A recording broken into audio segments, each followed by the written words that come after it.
Hi, my name's Trapper Hallam, and I'm a tech coach here at Utica Community Schools.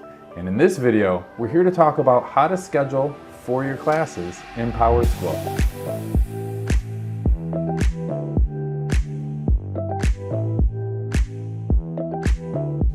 For first-time users or seasoned pros, scheduling online is a straightforward and easy process that we can all do together.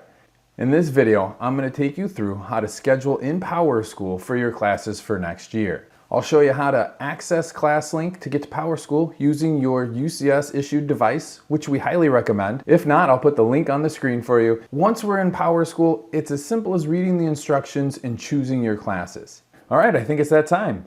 Let's go take a look to see how to schedule in PowerSchool. All right, the first thing we're going to do in ClassLink is look for the PowerSchool icon. You can find it easily because it's marked with a large letter P. We're going to go ahead and click on that. That's going to take us to our PowerSchool. This is going to open up our whole PowerSchool window, but we only need one spot, class registration. Once you click on class registration, everything that you need will be right here. Now the screen may look the same, but some of the instructions and categories will vary by grade level. So please read them carefully. If you look on the left, it will describe here each category that you have to fulfill for registration.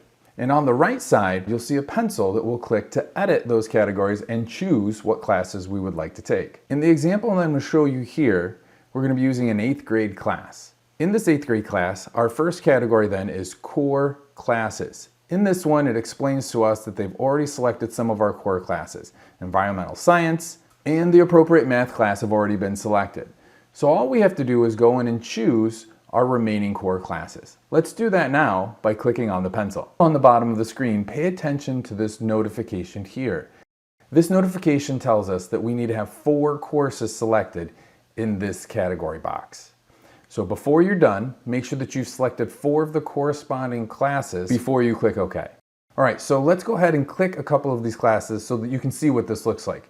For this one, let's go ahead and choose our 8th grade English. But as you pick your classes, look over here on the right, it says prerequisite notes. Make sure that you read these prerequisite notes because it'll tell you if you have to take 1 or 2 classes in conjunction, so an A and a B, or any other pre-requirements that you might have to take this class.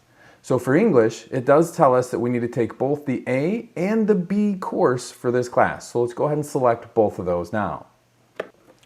Now you'll notice that each of these English classes that we just selected count as 0.5 or half a credit. So now we have 1 full credit by selecting both.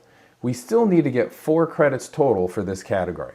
So let's scroll down and we'll notice that there are some history classes for us to choose from. We're going to go ahead and choose History A and History B. Again, both being 0.5 credits.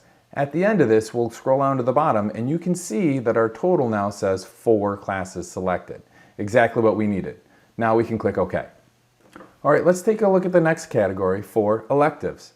Again, let's click the pencil to open this up, and then we're greeted with all of our possible courses that we can take as an elective. As you can see, this list is far greater than the last one. Actually, we have 3 pages of choices to choose from in this one. Just make sure that you go to the bottom and see each page so that you don't miss any possible choices that you'd like to choose. Again, looking at the bottom of this page, we have 4 choices to fill within our electives.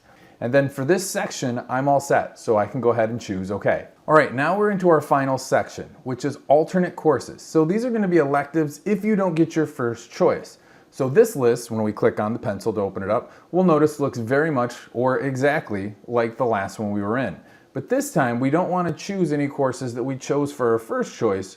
We're going to want to choose other courses, ones that if we don't get our first choices, that we wouldn't mind having. So let's scroll through the pages here and choose up to 4 courses for this one and then choose OK. At this point, we've done everything we need to do. It would be a good idea to review the courses on this screen here to make sure that you have all the proper selections. If you verified your courses, you're happy with your choices, and you feel like you're done, go ahead and choose Submit. This will send this information to your counselor, where they will call you in and review these choices with you just to make sure that everything's in line and that we have all the correct classes chosen for next year. This is a pretty straightforward and simple process, but if you do have any questions, feel free to reach out to your counselor as they will be more than happy to assist you with this. But I'm pretty confident after watching this video, you're going to do great. With that, it brings us to our conclusion of how to register online in PowerSchool for our classes for next year. I'm Trapper Hallam, your instructional technology coach. Thank you for watching this video with me, and as always, we'll see you in the next video.